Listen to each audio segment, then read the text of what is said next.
Bem, moçada, como eu havia dito para vocês, agora nós vamos trabalhar com a especificidade dos tipos de relevo. Para entender os domínios morfoclimáticos brasileiros, nós temos que entender três autores. Tá? O primeiro deles é o Haroldo de Azevedo. Ele vai classificar o Brasil segundo um critério muito simples, a altimetria. Volta ao conceito de altimetria. Vocês assistiram a aula sobre curvas de nível, perfeito? Tá? Então, quando eu me refiro à altimetria, a altitude em relação ao nível do mar. Então, ele limita o conceito entre planalto e planície por meio disto. Então, quando eu falo de planalto, o planalto está acima de uma determinada altimetria, 200 metros em relação ao nível do mar. Planície, abaixo de 200, tá? Então, nós temos o Brasil dividido em dois grandes grupos, de planaltos e de planícies, perfeito? E isso perdurou, né, da década de 40 à década de 60, até que chega um autor chamado de Aziz Absaber, tá? O Aziz Absaber, ele classifica o relevo brasileiro segundo a altimetria, claro, entretanto, ele agrega valor a essa classificação. Ele diz que, além de nós entendermos a altimetria, nós temos que entender também, né, que o relevo ele tem uma forma. Então, não adianta ser só planalto. Que tipo de planalto nós temos? É um planalto serrano? Né? É um planalto tabular? Perfeito? É um planalto escarpado? Que tipo de planalto estamos nos referindo? É uma planície? Que tipo de planície? É uma planície costeira, né? É uma planície fluvial, é uma planície lacustre. Então, esta é a característica. O Aziz Absaber, ele trabalha com a morfologia. E aí, o mais interessante, ele também trabalha com o processo de formação, mas não o de formação por fator endógeno, mas a modelação. Como assim, Sidney? Ele vai falar o seguinte, algumas regiões, né, estão sob intemperismo, elas acabam perdendo material. Então, elas sofrem erosão. Outras regiões, elas acabam sob estes agentes modeladores, sofrendo sedimentação.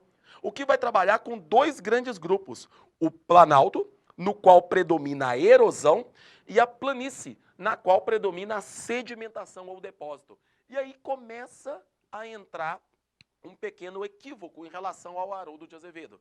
Em algumas áreas que o Haroldo de Azevedo conceituou como planície, que é o caso do sul do Brasil, por exemplo, os Pampas, porque está abaixo de 200 metros, para o Aziz Absaber ele é planalto. Tá? E por que ele é planalto? Porque apesar dele ser rebaixado, né, abaixo de 200 metros, ele predomina o processo de erosão.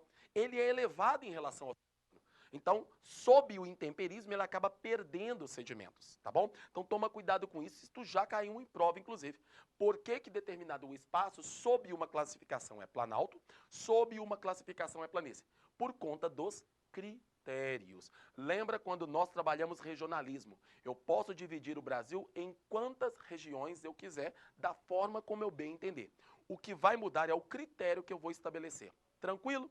Então tá bom. O Haroldo de Azevedo, a gente não vai se preocupar, tá, em dissecá-lo. Fiquem tranquilos. Não é comum disto ser cobrado em prova. A não ser, como eu disse, esta comparação em relação ao Aziz Absaber. Agora, o Absaber, você tem que ter propriedade. Tá? E o próximo, que é o Jurandir Ross, ele vai introduzir um conceito diferente, que é o de depressão. E o conceito do Jurandir Ross de depressão, ele vai acabar ajudando, né, na classificação, na identificação dos domínios morfoclimáticos, porque ele acaba sendo uma área de transição entre o planalto e a planície, tá? Então vamos começar parte por parte. Primeiro, o Aziz Absaber. Como eu disse a vocês, o Aziz Absaber, ele trabalha justamente com o quê? Com os dois conceitos. Ele vai pegar aqui, vamos supor, um relevo, não importa o formato dele, olha só, tá? Não importa o formato. Até melhorar isso aqui. Perfeito? Aqui. Quando eu pego um relevo desse, é claro que você tem aqui, ó, um limite altimétrico, perfeito? Então você concorda comigo que isso daqui é um limite altimétrico. Agora, se eu me limitar ao limite altimétrico, vamos dizer que isso aqui vai ser planície. Tá vendo? Tá abaixo do meu limite altimétrico. Agora, se eu me referir ao processo, tá, de modelação, você vai perceber que tanto esta parte daqui ela perde sedimentos, quanto essa parte daqui perde sedimentos, quanto essa parte aqui perde sedimentos. Olha aqui. Já essa parte aqui, ela ganha sedimentos. Olha aí. ganha sedimentos. Já essa parte aqui, ela ganhou sedimentos. Essa parte daqui ganhou sedimentos, tá? Olha aí, essa parte daqui ganhou sedimentos. Então você percebe o seguinte, qual que é a diferença entre esta e esta? Esta e esta, esta e esta, tá? São áreas aonde você tem aqui a deposição. Deposição, perfeito? Então, aqui você tem a deposição. Aqui em cima, nós vamos ter o quê? A retirada. Então, aqui, nós temos a retirada. Retirada. Vamos pôr aqui a retirada. Então, a retirada das partes mais altas e a deposição nas partes mais baixas. Então, para ele, o que vai ser? Planalto. Planalto, além, obviamente, de ser considerada uma altimetria, mais importante, talvez seja a altura. Lembra quando eu falei de vocês a altura, né, na curva de nível? A altitude aqui pode ser baixa, mas a altura em relação ao seu entorno é maior. Então, ele vai perder sedimentos. Perde para um lado, perde para o outro. Então, o planalto, ele é o quê? Ele predomina o processo de erosão. Erosão. Tá, Cetina? Então, você está dizendo que o planalto perde. O planalto perde, não importa que altimetria. Já a planície, olha aí, a planície, ela tem o processo de sedimentação.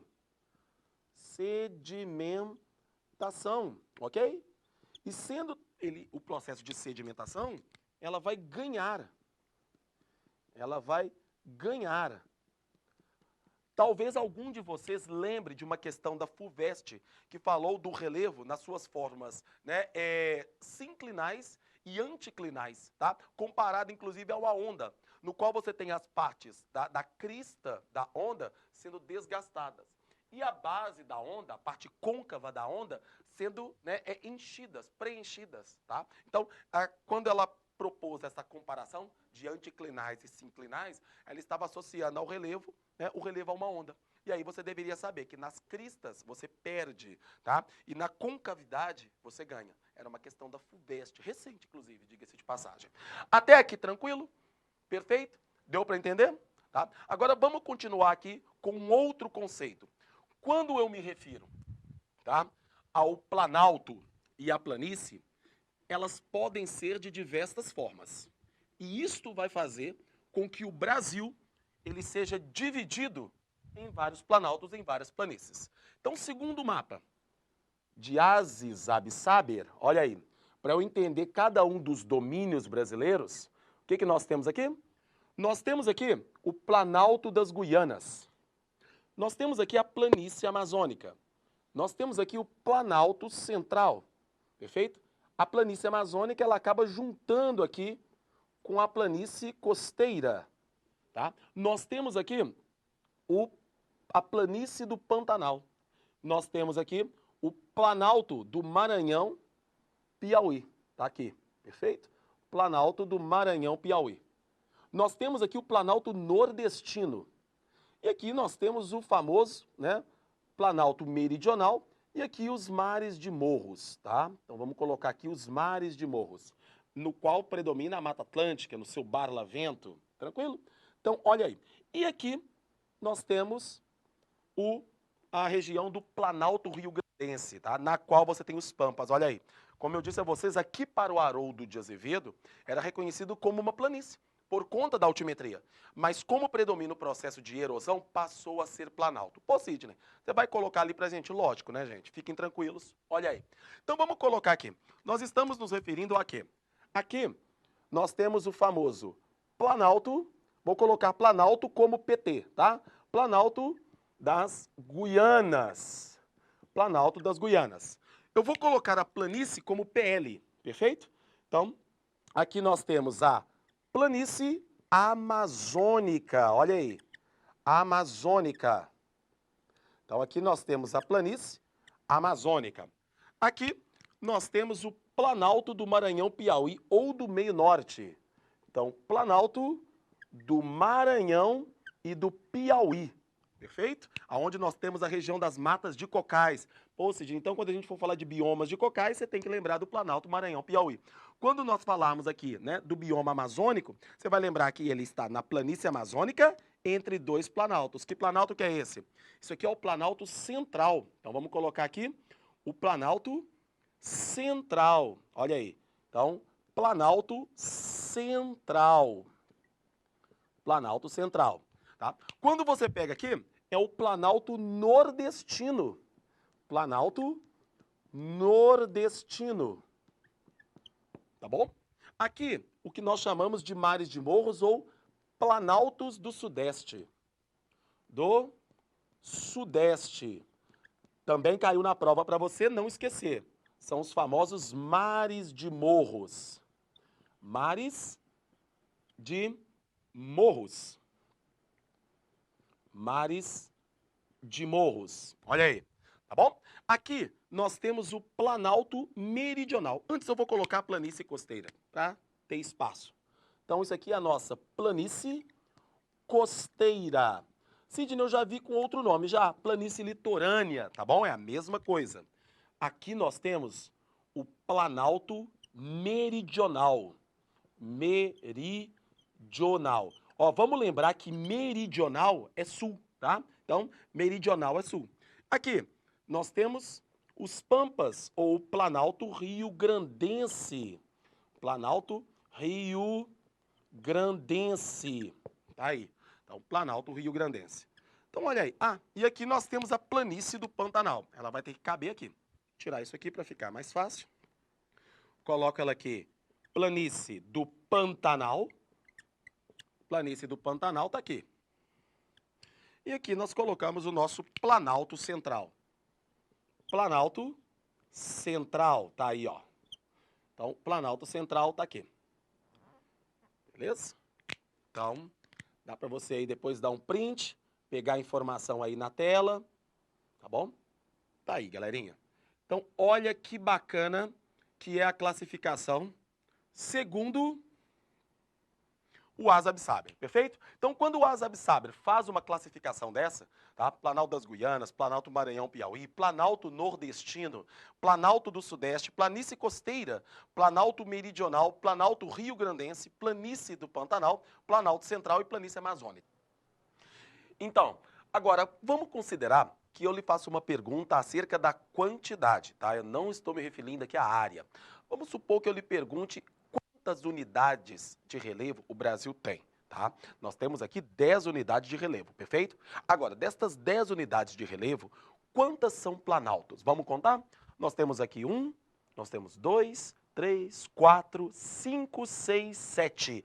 Das 10, 7 unidades de relevo brasileiro são planaltos. Ou seja, em quantidade, o Brasil é um país predominantemente planáltico. Agora, quando eu me refiro às planícies, planície amazônica, planície costeira ou litorânea, né, e a planície do Pantanal, estas estão em menor quantidade. Entretanto, ao considerar a planície amazônica, nós teremos aí uma área significativa, né, em torno de 30% a 40% do território brasileiro. Lembrando, sob a classificação do Asa Absaber, porque nós sabemos que o Jurandir Ross, nós vamos ver numa próxima aula, ele classifica o relevo brasileiro segundo outros critérios. E a partir deste, ele consegue, inclusive, aumentar uma unidade de relevo, que é a depressão. Então, a Amazônia passa a ser considerada de outra forma. Tranquilo isso? Perfeito? Tá. Agora, só para que a gente possa concluir essa parte, quais são as formas de relevo, né, que nós temos no Brasil predominantemente? Então, vem aqui, tá? Vou desmanchar só essa parte daqui, para que depois você possa printar o quadro com o mapa do relevo brasileiro. Tá? Então aqui, se eu disse a vocês que os planaltos, eles são predominantemente regiões elevadas em relação ao seu entorno, né, cercado por declives, né, nos quais predomina o processo de erosão, quantos tipos de planalto nós temos no Brasil? Predominantemente, nós temos 4 tipos de planalto, perfeito? Nós temos os planaltos brasileiros, então vamos lá. Tipos de planaltos. Bom? Planaltos. Esses planaltos brasileiros, eles podem ser de que forma? Você vai ver planaltos brasileiros que nós temos, são as serras. Olha aí. nós temos as serras brasileiras, tá bom? Então aqui nós temos o relevo chamado de relevo serrano. Tá? Mais tarde nós vamos ver que essas estruturas, elas são chamadas de estruturas antigas, tá? Estruturas cristalinas, na forma de maciços ou na forma de escudos, tá? Como acontece no Brasil. Mas isso é mais para frente. Nós temos as formas que nós chamamos de coxilhas. Olha aí, são superfícies um pouco mais aplainadas. Você pega ali no Rio Grande do Sul, nós temos as coxilhas dos Pampas gaúchos. Tá? Então é um relevo um pouco menos acidentado, mas também caracterizado por uma estrutura cristalina. Nós temos um planalto, que é chamado de chapadas. Então vamos imaginar aqui as chapadas, que são áreas elevadas em relação ao seu entorno, ó, mas com uma vertente mais abrupta e um topo aplainado. Ah, Sidney, então isso aí são os famosos chapadões do Cerrado? Perfeito, olha aí. Olha o famoso chapadão do Cerrado, ok? E nós temos também o que nós chamamos de cuestas, com os seus reversos e os seus frontes, tá? Imaginem degraus de relevos, de plataformas que acontecem, às vezes, no litoral, próximo ao litoral, ou até no interior, como é o estado de São Paulo. Temos aí as cuestas de Botucatu. Então, olha aí, galerinha, nós temos 3, 4 tipos de planalto no território brasileiro, perfeito? Então nós temos aqui as serras ou morros, como podem ser chamados, tá? Serras ou morros. Nós temos aqui as coxilhas, nós temos aqui as chapadas ou tabuleiros, Nós vamos ver depois que no Cerrado, isso daqui é bem conveniente, porque se formam as veredas aqui. E aqui nós temos as cuestas, tá? Cuestas.